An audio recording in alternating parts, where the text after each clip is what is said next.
Olá, amigos do canal Crescer na Fé. Mais uma vez, nós estamos aqui reunidos para falar sobre a palavra de Deus. Você que já acompanha, conhece os nossos vídeos, nós convidamos a você para deixar aqui o seu comentário, o seu like, e ajudar também a propagar o nosso canal, para que mais e mais pessoas recebam um comentário a respeito da palavra de Deus, e isso, queira o próprio Deus, os ajude a crescer na sua fé, na sua perseverança, enfim, que a palavra de Deus os alcance.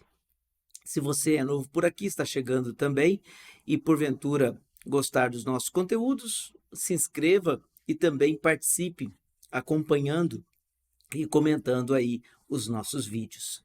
Estamos falando dos livros canônicos do Novo Testamento, e hoje nós vamos comentar a respeito de um livro que é fundamental para compreender toda a dinâmica do próprio cristianismo, o livro de Atos dos Apóstolos. Então fique conosco, tenho certeza vai ser de grande valia para todos nós mergulharmos nessa interessante obra lucana.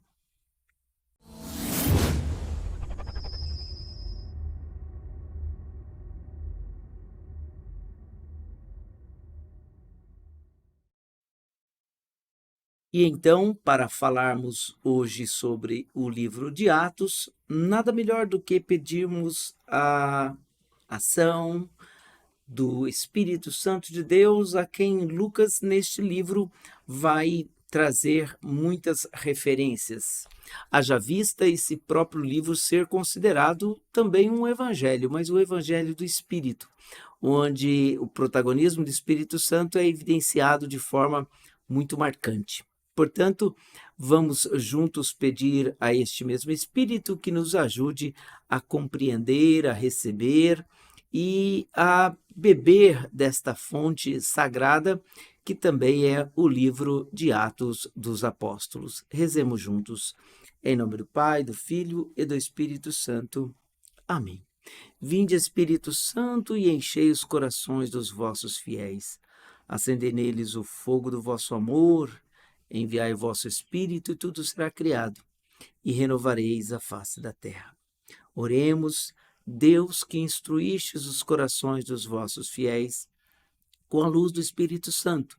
Fazei que apreciemos retamente todas as coisas, segundo o mesmo Espírito, e gozemos sempre da sua consolação, por Cristo, Senhor nosso.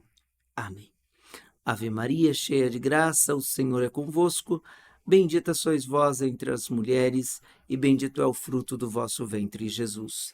Santa Maria, Mãe de Deus, rogai por nós, pecadores, agora e na hora de nossa morte. Amém. Bem, queridos amigos aqui do canal Crescer na Fé, comentando então hoje o livro de Atos dos Apóstolos.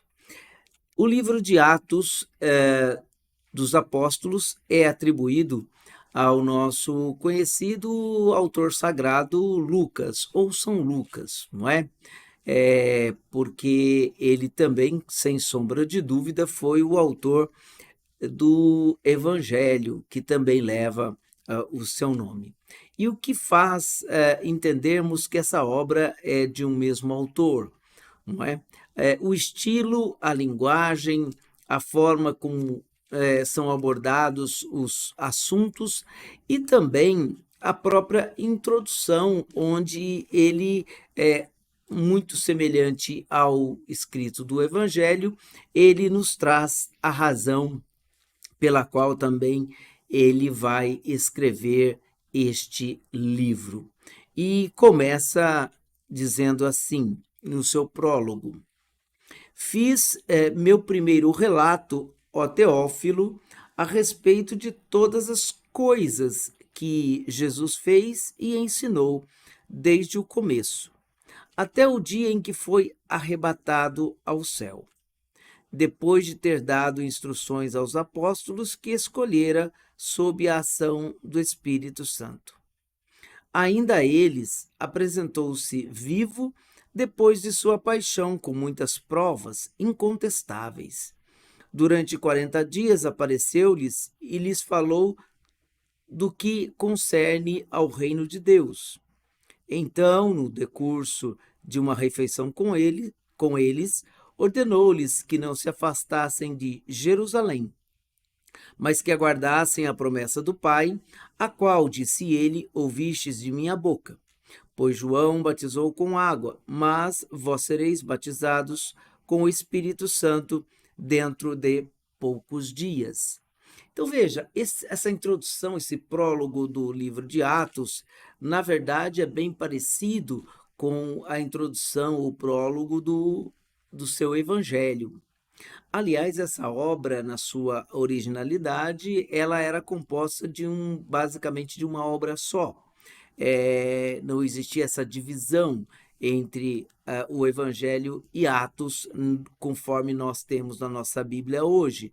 Não é? Nós temos o Evangelho de São Lucas, depois, no meio, na sequência, temos o Evangelho de São João e então temos o livro de Atos. Antes eles faziam parte de uma única obra. Obviamente, essa divisão não quer dizer que essa obra também tenha sido seccionada, mas foi disposta desta maneira. E o que é interessante percebermos é que Lucas ele escreve de novo para esse destinatário, Teófilo, que nós não identificamos, mas temos algumas suposições. Pode ser propriamente alguém que tenha patrocinado a sua própria obra, porque devemos nos lembrar que na antiguidade, sem sombra de dúvida, escrever uma obra literária não era nada fácil e nem acessível a muitas pessoas, era algo muito caro, não é? Então, não era muito comum, não é algo extraordinário que alguém tenha patrocinado essa obra de Lucas ou mesmo encomendado, mas enfim, o que nos é interessante notarmos é que você vai perceber que Lucas ele ordena aí o seu conteúdo narrativo. No primeiro evangelho, aliás, no primeiro livro, ele mesmo diz, ele faz um relato de todas as coisas que Jesus fez e ensinou desde o começo até o dia em que foi arrebatado aos céus. Então, este livro, escrito por volta de 70 e 80, nos narra exatamente esse período que Jesus, das obras de Jesus, desde o começo até o seu arrebatamento aos céus, né, ou ao céu. Isso é interessante percebermos porque este intervalo com esse conteúdo, na verdade, é identificado no próprio livro de Atos. Nós vamos perceber isso, essa dinâmica, a quem é dado o nome de querigma, esse anúncio das coisas que Jesus fez e falou, ele é o que nós chamamos de querigma, anúncio, não é, dessa boa notícia. Mas aqui a novidade recai sobre um outro personagem. Então é como se ele delimitasse o tempo de Jesus, pelo menos no nosso meio visível, ele é concluído com a sua ascensão. E essa ascensão é a pré-condição para que iniciemos o tempo que nós chamamos o tempo do Espírito ou o tempo da igreja. Nós vamos perceber que, a partir daí, como diz o texto que acabamos de ler, Jesus vai pedir para que os apóstolos permaneçam unidos em Jerusalém, até que eles então sejam revestidos aí com um poder. O poder que vem do alto, ou seja, o batismo no Espírito, que acontecerá em Pentecostes. Essa vai ser exatamente o ponto fundamental, não é? A marca inicial pela qual os discípulos iniciarão o seu ministério, não é? A igreja começará a fazer aí a sua evangelização. Então nós podemos dizer que o livro de Atos também é o livro da igreja, é o diário da igreja. E por que ele leva esse nome? Provavelmente porque Lucas, um autor de origem pagã, provavelmente de Antioquia da Síria, ele segue mais ou menos um pouco do que a literatura grega também adotava. Por exemplo, Atos de Alexandre, Atos de grandes feitos de grandes homens da época, e aqui ele vai então trazer para nós os atos que os apóstolos realizarão. Tá certo? Então, nesta linha, né, nessa metodologia, ou nesse estilo literário, ele começa falando a nós a respeito dos atos que esses homens passam a fazer a partir do momento que eles são revestidos de uma força que vem do alto, identificada com a força do Espírito. E você vai perceber que, antes de mais nada, Lucas também faz questão, algo que vai estar muito presente também no seu livro, faz questão de colocar essa narrativa a respeito dos atos apostólicos, que evidentemente é a ação da própria comunidade cristã, da igreja, na esteira, na sequência da grande herança de Israel. Isso para dizer que não existe descontinuidade entre a herança do povo de Israel e o querigma anunciado por Jesus no Evangelho. Lá nós identificamos o querigma como o anúncio do reino, porque Jesus vem para anunciar o reino, então o querigma de Jesus é o anúncio do reino. Já o querigma apostólico, que vai estar muito presente nesses relatos, é o querigma de Jesus, ou seja, a pessoa de Jesus. Então nós vamos perceber que em todos os discursos apostólicos, a figura central é Jesus, que agora ele mais uma vez se torna presente na força do Espírito.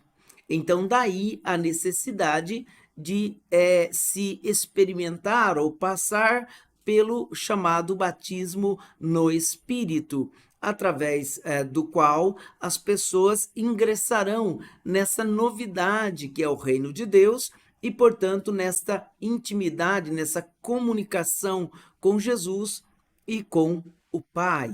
Então, o Espírito Santo passa a ser o grande agente agora, que vai, na verdade, agir tanto nas pessoas como na própria obra missionária dos apóstolos, não é?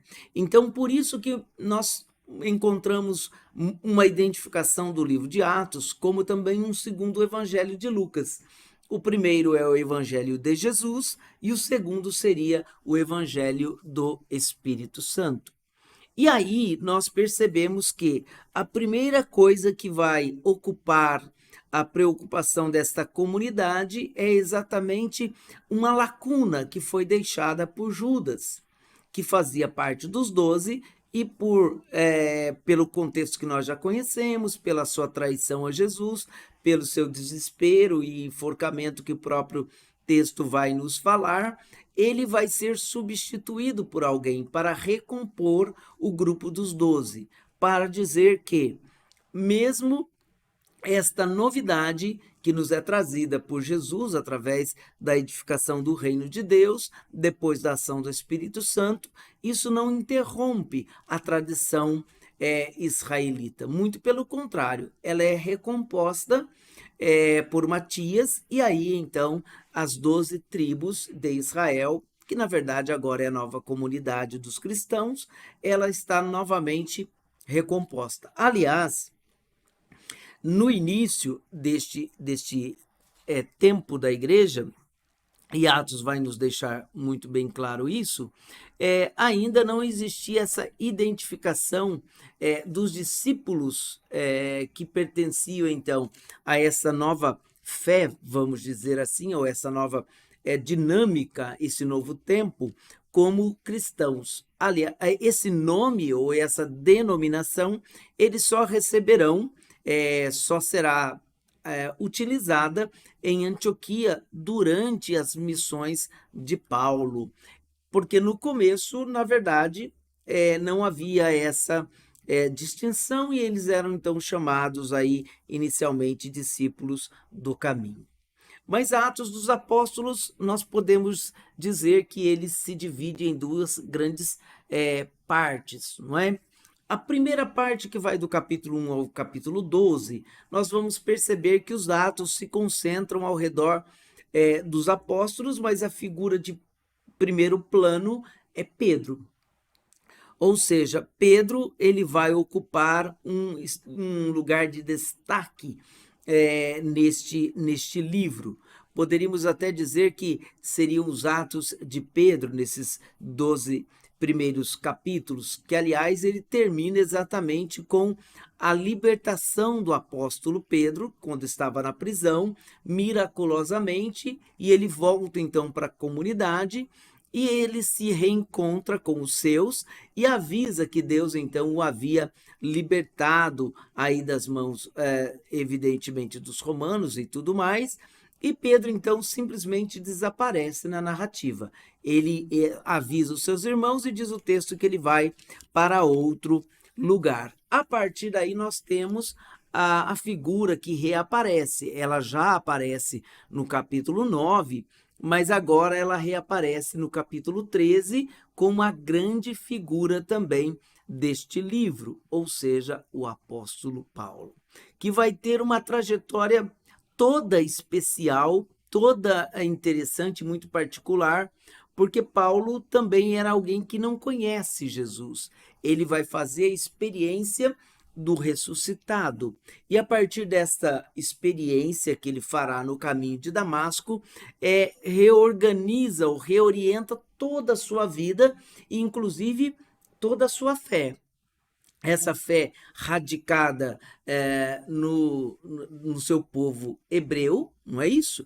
No judaísmo, esta fé vai ser relida a partir da pessoa de Jesus. Aliás, Paulo, nas suas cartas, inclusive, vai dizer que o Antigo Testamento é um testamento do próprio Cristo, mas que para lê-lo nós precisamos ler a partir agora de uma outra ótica, a ótica de Jesus, não é? De Nazaré, morto e ressuscitado. Ele vai inclusive falar isso aos seus irmãos. Toda vez que leem Moisés, um véu cobre o seu rosto e, portanto, eles não conseguem enxergar. Só enxergarão a partir da pessoa de Jesus. Lembramos, inclusive, que este fato é mais ou menos relatado de uma certa maneira no próprio Evangelho de Mateus. Quando Jesus morre, o véu do templo se rasga de alto a baixo,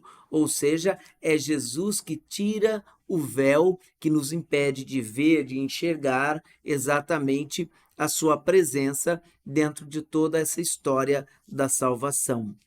Então, quando nós olhamos o Evangelho de Lucas e olhamos Atos, nós vemos essa sequência quase que lógica, não é?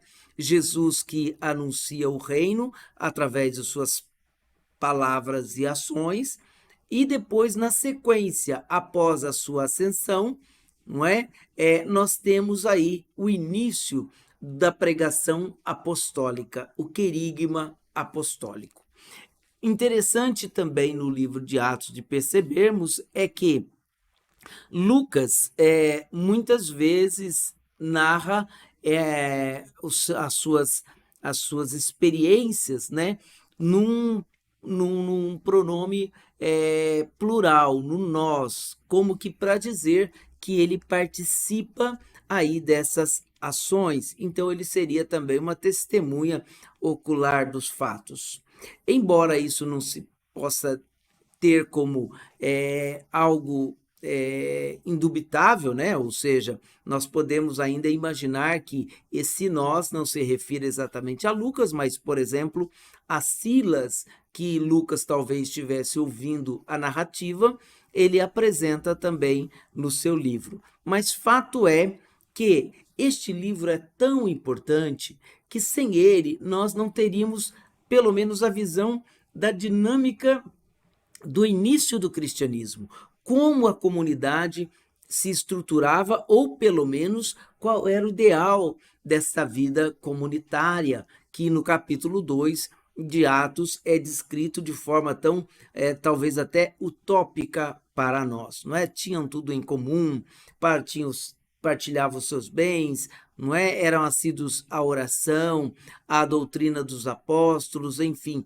toda uma estruturação de uma comunidade que, se não exatamente assim, pelo menos assim deveria ser desejada que fosse, né, que fosse formada, que fosse fundamentada nesses pilares e principalmente no pilar apostólico. Nós vamos olhando o livro de Atos e vamos percebendo que nele existe uma força que move os discípulos. E algo interessante começa também já a acontecer, principalmente nos primeiros capítulos, que depois também vai estar presente nos relatos a respeito das viagens missionárias de Paulo, na sua teologia, que é a grande questão que muitas vezes vai ser identificada também como o grande concílio, o primeiro concílio aí narrado em Atos dos Apóstolos lá em Jerusalém,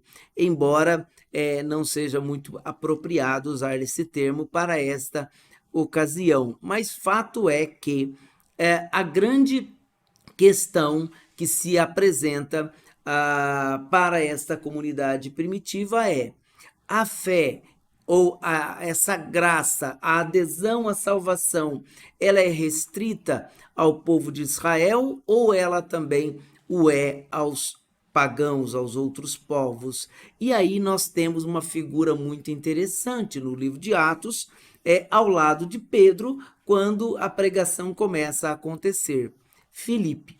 Filipe é alguém que começa a sua evangelização e ele rompe digamos assim, as fronteiras da herança de Israel sobre esse ponto de vista, e ele começa a anunciar a outros povos. Por exemplo, no famoso episódio onde ele vai evangelizar o ministro da rainha Candace, um etíope.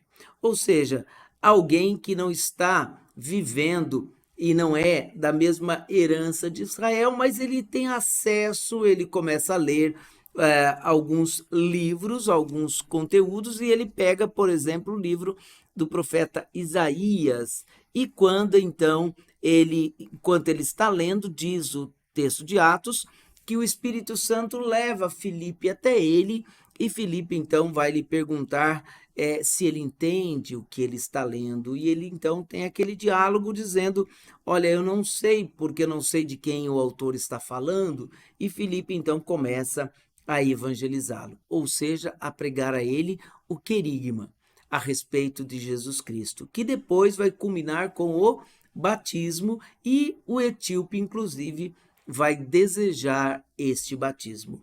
Outro fato que nós percebemos é a pessoa de Pedro na casa de Cornélio, um centurião que também acolhe a palavra, e ali acontece o fenômeno chamado o batismo pelo Espírito Santo, onde então ele começa também a experimentar as novidades desta fé, e Pedro vai chegar à seguinte conclusão: não podemos negar o batismo a quem Deus já também manifestou por sua ação derramando sobre ele o Espírito Santo.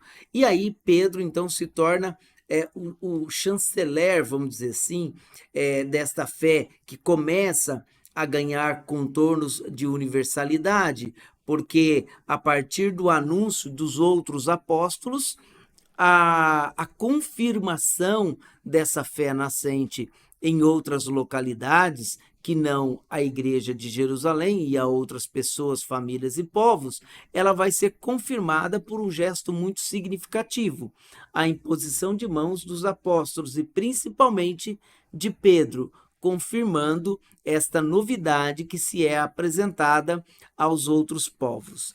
E depois, a partir então do capítulo 13, nós temos essa vitalidade, não é, tão pulsante das missões paulinas, onde Paulo vai cruzar todo mundo, na verdade, digamos assim, conhecido, a começar por Chipre, Antioquia e tudo mais, né? Ele vai passar por todas essas terras, Corinto, Éfeso, e enfim, ele vai evangelizar Macedônia e tudo mais, e vai terminar no coração do império, Roma, onde também ele vai poder evangelizar e, inclusive, testemunhar essa fé através do martírio. Portanto, o livro de Atos dos Apóstolos é um livro onde nós precisamos mergulhar, como que a porta de entrada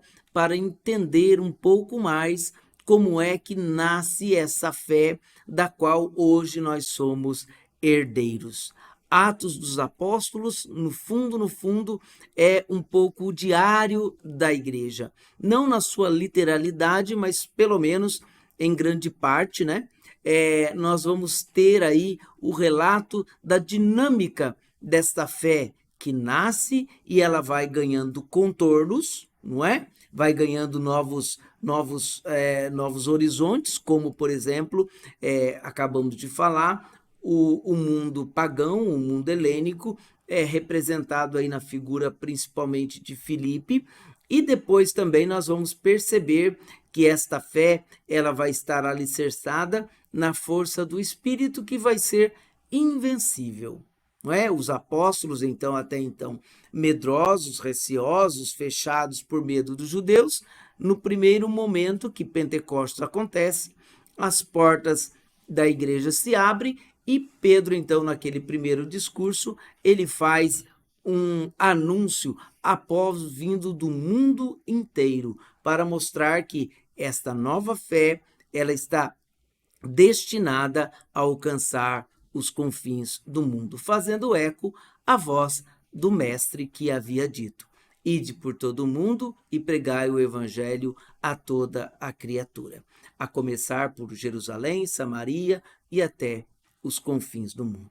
Que você possa mergulhar nessa leitura e conhecer as raízes da nossa fé e perceber, não é, que esse anúncio vibrante do querigma, vibrante e atual, que apresenta Jesus Cristo como o nosso grande Salvador, e é por ele que nós adquirimos toda a bênção e toda a graça que Deus derrama sobre nós, esta mesma pregação da qual nós somos hoje destinatários e, uma vez evangelizados, também somos devedores para o mundo, para anunciar que Jesus é o mesmo, ontem, hoje e sempre, na força do Espírito Santo. Que você possa fazer um bom proveito desta leitura e desse livro fascinante que nos apresenta o Evangelho do Espírito Santo nas ações dos apóstolos.